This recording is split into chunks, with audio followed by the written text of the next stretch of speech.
It's the summer of 1943. The sun is relentless, baking the earth in North Africa and the Pacific alike.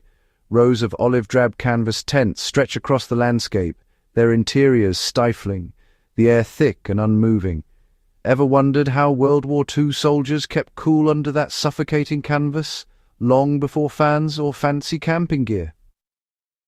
Let me tell you a secret trick, one that never made it into any manual, but saved many a soldier from losing his cool and maybe his sleep on those blistering summer nights. In the sweltering dark, men would swap stories and survival tips, desperate for relief. I'm talking about a field hack passed from one exhausted trooper to another, whispered across tents when the nights were so hot you'd trade your boots for a breeze. Some swore it was the only way they made it through those endless, sticky nights. No gadgets needed, just a tent, the ground, and a little understanding of airflow. In those days, resourcefulness was as vital as rations. See, those old canvas tents? They worked like pressure cookers in the sun. By midday, the inside could feel hotter than the desert itself. Soldiers learned fast that you can't just block the heat, you have to move it. Some tried sleeping outside, but the bugs and the threat of sudden orders kept most men inside. The trick? Create a path for the air. It was all about working with what you had. On the shady side of the tent, they'd prop the bottom flap open, just enough for a skinny draft to sneak in. Even a faint breeze could feel like a gift from home. On the other side, they'd swing the flap high, opening a wide vent up top.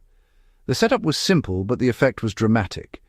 Hot air would rush out, cool air would snake in, and suddenly you had a cross breeze strong enough to drop the temperature by 5, even 10 degrees. Some men joked it was the closest thing to air conditioning they'd ever see. Not bad for a night under the stars in North Africa or the Pacific jungle. In the muggy Solomon Islands, this hack was a lifeline. In the Sahara, it was survival. But here's where the real genius kicked in. Some soldiers, drawing on farm boy smarts or advice from locals, took it a step further.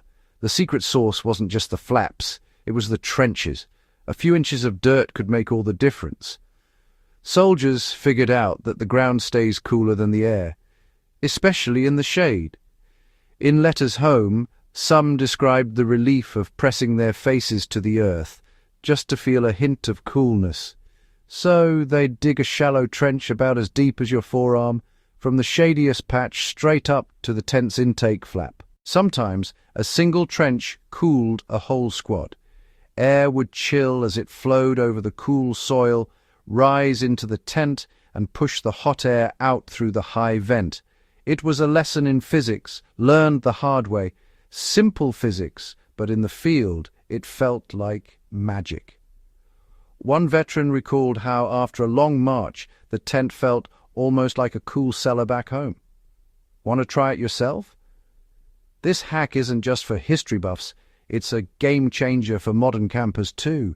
Set your tent with the low intake flap on the shady side. Always look for natural shade, trees, rocks, even your car. Dig a skinny trench from the shade to the flap. Even a shallow groove helps. No need to go deep. Prop the canvas so the trench mouth is just exposed. The lower the intake, the cooler the air. Then open the back flap high for exhaust. Hot air rises, let it escape. Within minutes, you'll feel the shift, the air moving, the tent cooling. It's a difference you can feel even on the hottest days. For extra chill, dampen the soil or lay a wet cloth in the trench. Evaporation cools things down even more, especially in dry weather. In the desert, a little water went a long way. This works for more than just army canvas.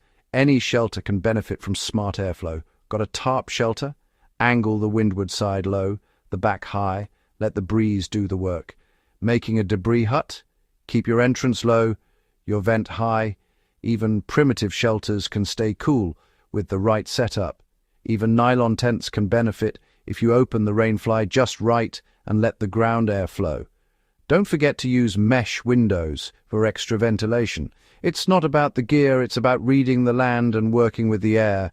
WWII soldiers became masters of their environment, and you can too. Those soldiers weren't trying to be inventors, they were just trying to make it through another day and night in a world turned upside down. They just wanted to survive and maybe get some sleep. For many, this hack was the difference between exhaustion and a fighting chance. But their no-tech cooling method? It's still one of the smartest tricks you can use, whether you're camping, reenacting, or just sweating it out in the wild. Pass it on. It's a piece of history that still works. If you want more forgotten wartime fieldcraft, real tricks that still work today, subscribe to Warfare Frontlines and share this with someone who could use a little cool wisdom from the past. Stay cool out there.